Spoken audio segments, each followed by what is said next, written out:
paglalako ng donut, pagtitinda ng lumpia, at pagla-live selling ng nakawig. Ilan lang yan sa diskarte ng criminology student na ito para mapag-aral ang kanyang sarili. Kapag sinabing pulis, dapat matapang at matikas. Pero ibahin nyo raw ang criminology student na ito, na lahat susuungin para sa pangarap, kahit pahusgan siya ng iba. Donut bicho, may gusto bumili. Magtinda ng lumpia, Suklian kita ng 30, no? Kami na kayo, donut bicho. maglako ng bitcho-bitcho, Maganda to guys. Ayan, dahon yung design niya and then single bed lang siya. Ayan, mag-live selling ng nakawig. na lang ako dito ng dahon. Lahat ng araw kaya niya. Pero ano nga ba ang kwento sa kanyang pagpupursige?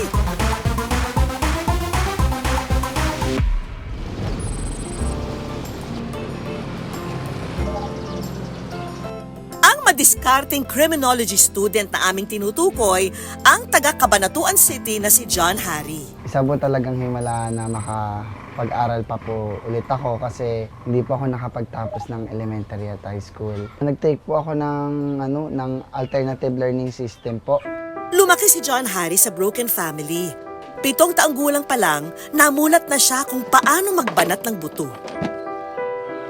After few days nung naghiwalay sila ng nanay ko, namatay na rin po yung tatay ko. Actually, yung tatay ko po is napatay po siya dyan sa may Talavera.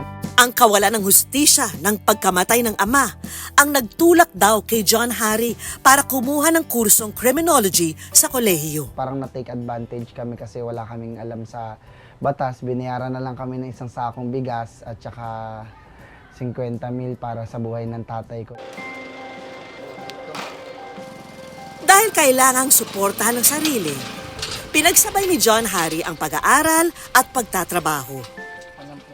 Ngayong nasa ika-4 na taon na siya sa kolehiyo, todo kayod siya para sa tuition. Lahat ng araw ng diskarte, ginagawa na niya. Yan po ang aking tinda, donut at bicho. Masarap po yan. May sari-sari store din siya.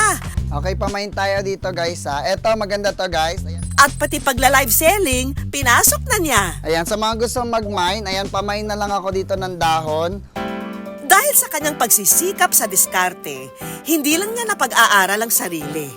Nakaipon din siya at nakapagpundar ng mga gamit, gaya ng washing machine para gawing negosyo. Nagpaparenta po ako ng washing machine ko, Don Dishwashing po. Nakabili rin siya ng isang mini truck na gagamitin din daw niya sa kanyang negosyo. Lahat ng yan, isinasabay niya sa kanyang pag-aaral. Kaya naman ang kanyang pamilya, laking pasasalamat sa mga tulong ni John Harry sa kanila. Super proud kami sa kanya. Tsaka palagi niya iniisip yung paan ng mga kapatid niya pag wala na kaming dalawa. Kasi, kumbaga parang siya yung tumatayon tatay sa amin. Wala po kami ganitong uri ng pamumuhay kung wala din po yung kuya namin. Isinama kami ni John Harry sa kanyang eskwelahan, ang Arroyo University sa Cabanatuan City. Ang basis ng personality is yung katawan ng tao. Napapabilib po niya kami kasi kahit na siya isang working student, napagsasabay po niya ng maayos yung kanyang pag-aaral at yung pagtatrabaho niya. So sa eskwelahan po, sa mismong classroom, nag-excel po siya. Pagkatapos ng klase, nag-ikot-ikot na si John Harry para magtinda. Donut bicho, may gusto bumili. Suklian kita ng 30, no? Kami na kayo, donut bicho. Baka po may gusto bumili, merienda. 2.25. Matapos magtinda, pagtulong pa rin ang nasa isip ni John Harry. Tapos lang ng exam ko, ayan, baka may gustong bumili. Hindi ko kasi napaubos ngayong araw yung tinda ko. Yan, through Gcash po yung payment. Pag di po ako nakaubos, ibinibenta ko po ito sa live ko. Tapos bibilin po ng may mga taong nakakaluwag-luwag, yung mahilig po mag-share ng blessing kahit piso-piso. Kuha na po kayo, libre lang po ito, libre lang. Pinamimigay ko po ito sa mga homeless, tricycle driver or student po na walang baon. Kaya parang nagiging isang way din po para po makatulong din po ako sa ibang mga estudyante. Thank you so much po sa blessing. Blessing po itong pagkain. araw, pinuntahan niya ang isang person with disability o PWD para abutan ng pagkain. Ayan po si Nanay Pia. Doon po siya talaga nakapwesto sa kotse niya po na yan. Matuyo, mabasa po siya ng ulan, dyan po siya nakatira. Ngayon, may mga mabubuting puso na nag-share po para po nakabili po siya ng tent at bagong kotse na tunan niya, papatik po kumot niya.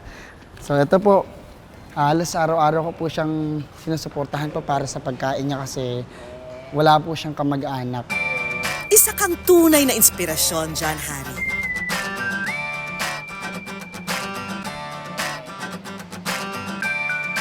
Madiskarte na?